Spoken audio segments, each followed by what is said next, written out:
We don't get a lot of homicides in the town of Cheektowaga, maybe 2 or 3 a year. Sometimes we'll go years with none at all. This particular homicide drew a considerable amount of attention because, number one, it was in our town park, where there's really very few instances of trouble. It's a heavily used park that borders our city line with Buffalo. But we've never had real major problems there. And this particular incident, obviously, with a murder that occurs in broad daylight, where you've got young people playing basketball, and then somebody brings a gun to a basketball game, and now there's a shooting, and now you've got a community in uproar over what's going on. So there was a considerable amount of media attention right off the bat. We knew very early on in the investigation that this was going to be heavily there were going to be gangs heavily involved with this. And of course, in a suburban community, when you mention the word gang, everybody's antenna goes up. It's something they're clearly used to in cities, but in a town suburban environment, it's going to cause a considerable amount of concern. And that's what happened. So there was a lot of pressure on our department to have answers, to solve the case, and also to relieve concerns that residents had about the security of the park. And we were able to accomplish that. It was a very difficult investigation, obviously, with gangs, and the reluctance of people to come forward and cultivating witnesses was extremely, extremely difficult. And but we trudged through it, and it was probably about a 9-month-long investigation until we were finally able to make the arrest. We knew the suspect within hours, but building the case was 9 months. It was Memorial Day. And that weekend. And what had happened through social media, a bunch of kids at a local high school blasted out over social media that there was going to be a water balloon fight in Town Park. So what you ended up with was, where you'd normally have maybe 100 people in the park, you had 400 to 500, all youth. But what that social media did when they blasted that out is some city gangs got wind that there was going to be this gathering. So what you have is rival gangs end up showing up at an event planned by these kids through social media. Some undesirables show up, and one group learns the other group's there, and then you have conflict. So again, it was 2 rival gangs who came together. The innocent victim was really not, knew people on both sides, and was actually trying to mediate the dispute when just one of the members from the rivals pulled out a gun and shot him point blank in the chest. There was no threat to the shooter. The victim was trying to keep the situation calm, and he was just shot in cold blood. Video that we picked up on our in-car cameras, our officers had stopped a group of kids who were leaving the park. One decided to run from our officers. Our officers gave chase. Turns out the gun that the suspect used was in that person's book bag. So we recovered the gun within minutes after the shooting, and we identified the subject who ran, which would end up eventually being the shooter's brother. So it was a big success with response time, in-car cameras, your cameras in public spaces. It all came together. And then it was a question of hunting down witnesses. Now, we had the cameras in the public spaces. So right off the bat, we could see that we had well over 100 witnesses to this shooting. We were able to identify them, and we found out that many of them were students at our local Cheektowaga Central High School, one of 4 school districts in town.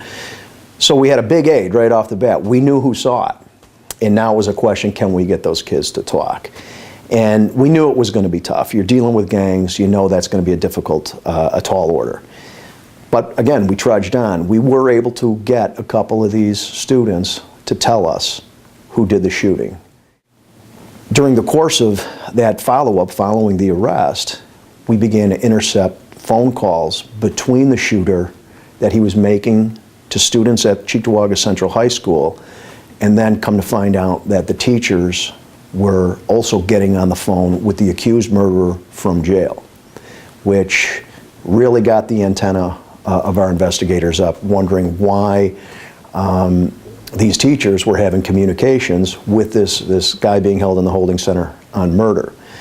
The conversations initially began. There were only a few that we intercepted. While we weren't pleased, the early ones weren't that anything that would harm the investigation. Inappropriate, highly. Especially the fact that the calls were being made by students to students' phones. The students would deliver their personal phones to teachers to use. Teachers would stop classes. Teachers put the accused murderer on speakerphone to address the class. They would talk about bringing packages back and forth from the teachers to the students, where the actual teachers were using the students as couriers. So a lot of troubling behavior that, really, for their code of ethics was certainly questionable. The way the classrooms were being interrupted, certainly questionable. But then the case took a turn when one of the teachers, during a conversation, interestingly enough the night before trial, tells Dontre Jones, the shooter, that she heard rumors that one student was snitching on him and going to testify against him, which came as great surprise to Dontre Jones. And she did actually refer to the student as a snitch. And we know other students were present when she made that statement. That's when I would say the roof blew off for us. Calling another student a snitch, revealing the name, jeopardizing the life of a witness, who, by the way, that witness later would not testify and was eventually convicted of perjury himself. We had another witness to the case. That witness would eventually flee the state. So two of the witnesses that we were able to develop from the high school never actually made it to the courtroom. In addition, one of the teachers involved also was a part-time deputy at our local holding center, at the Erie County Holding Center.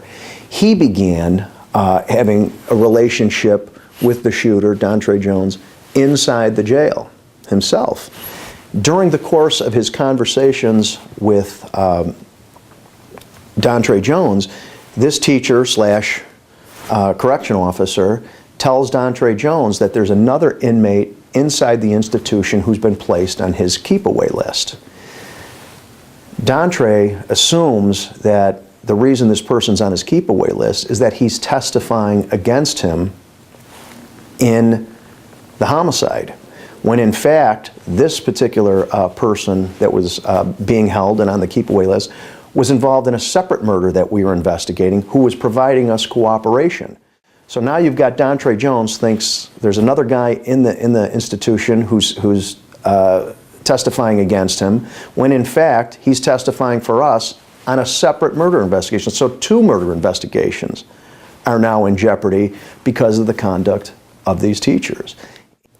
Okay, calling witnesses or people who are cooperating with the police snitches, and it went further. The one teacher, we have her on tape saying, the police told me I should let them know if I have any contact with you, but so we'll keep doing it this way so they don't find out. I mean, you're clearly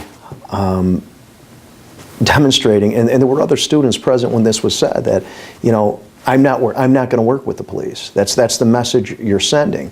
Calling a kid a snitch, I mean, that doesn't need any clarification what the ramifications of that are.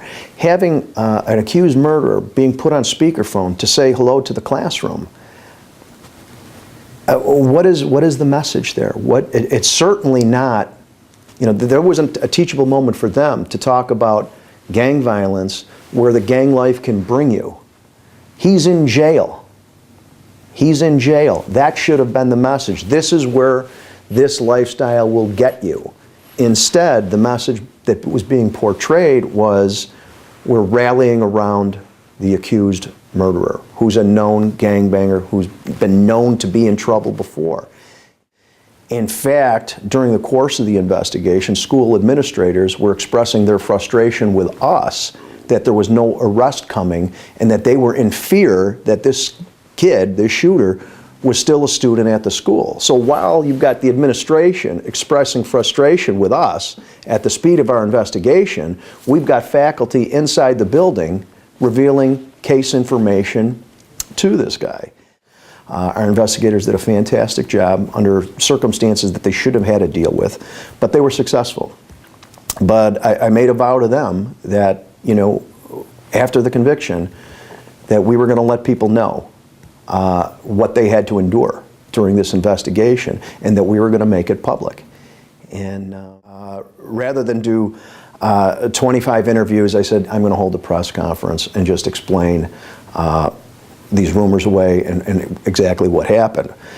That hit the papers, that hit the television media, and we scheduled the press conference for, we informed media outlets that within a few days we were going to, you know, disclose some of what went on. The teachers involved immediately contacted lawyers, and that's where the legal battle began.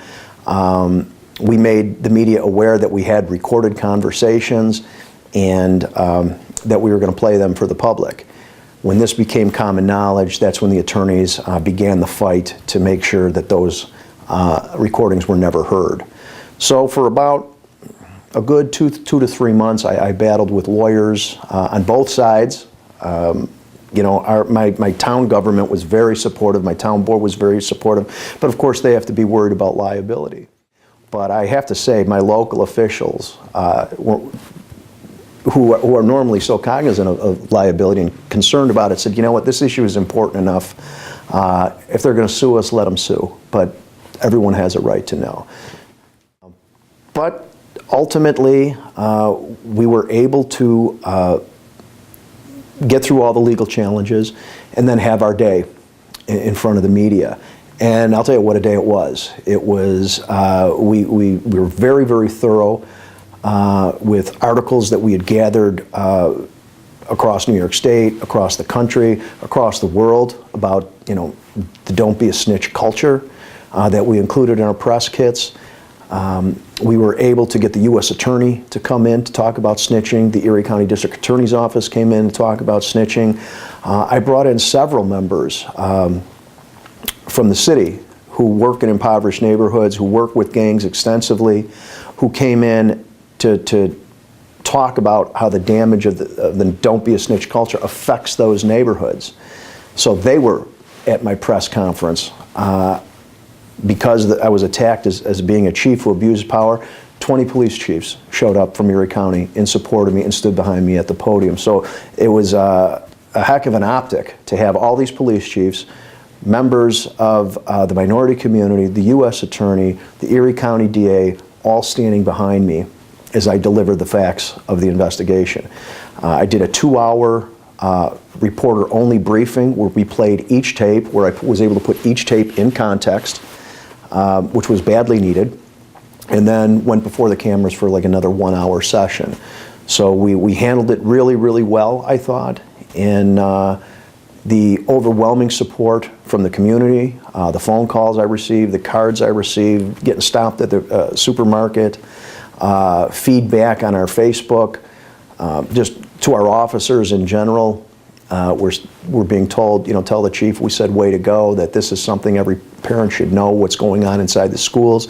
100% support from my town board members. The Buffalo News, the editorial page, would eventually support, saying that we were definitely in the right to make this information public. So it was a big win for the police department. It was a big win for our community.